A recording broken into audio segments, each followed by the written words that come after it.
ইসরায়েলের প্রতিরক্ষা বাহিনী জানিয়েছে দক্ষিণ লেবাননে হিজবুল্লাহর সঙ্গে লড়াইয়ে তাদের ৮ জন সৈন্য নিহত হয়েছেন।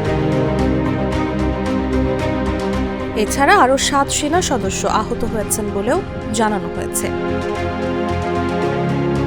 ইসরায়েলি প্রতিরক্ষা বাহিনী বলছে যেসব সেনা নিহত হয়েছেন তাদের মধ্যে ৩ জন ইগোজ ইউনিটের সদস্য।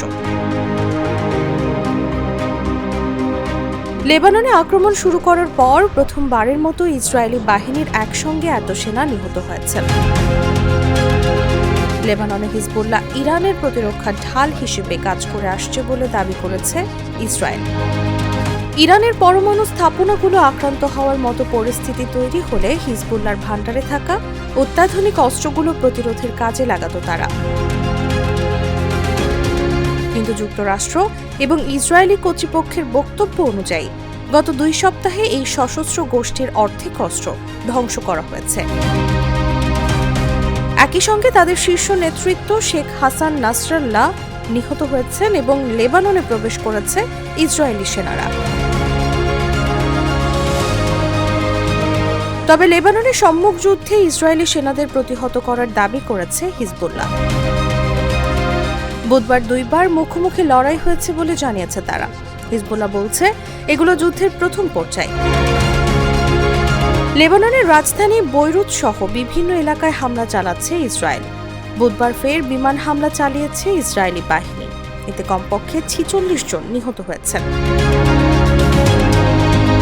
এদিকে ইরানের পারমাণবিক স্থাপনায় ইসরায়েলের হামলাকে সমর্থন করবেন না বলে জানিয়েছেন মার্কিন প্রেসিডেন্ট জো বাইডেন। ইসরায়েলি ভূখণ্ডে ইরান প্রায় ২০০ ক্ষেপণাস্ত্র দিয়ে হামলা চালিয়েছে।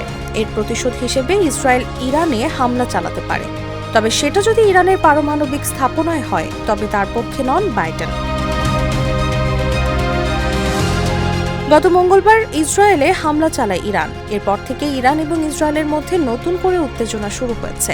তবে ইসরায়েল জানিয়েছে তাদের আকাশ প্রতিরক্ষা ব্যবস্থা ইরানের ছোড়া বেশিরভাগ ক্ষেপণাস্ত্রই প্রতিহত করতে সক্ষম হয়েছে।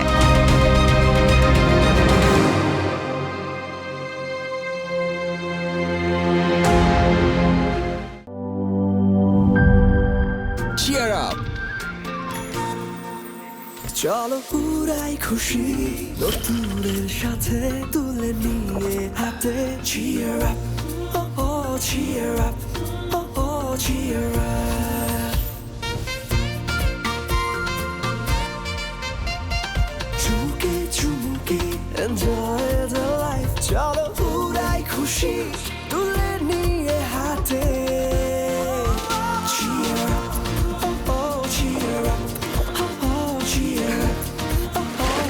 চিল হবে রিফ্রেশিং মুডে। চিয়ার আপ, চলো উড়াই খুশি।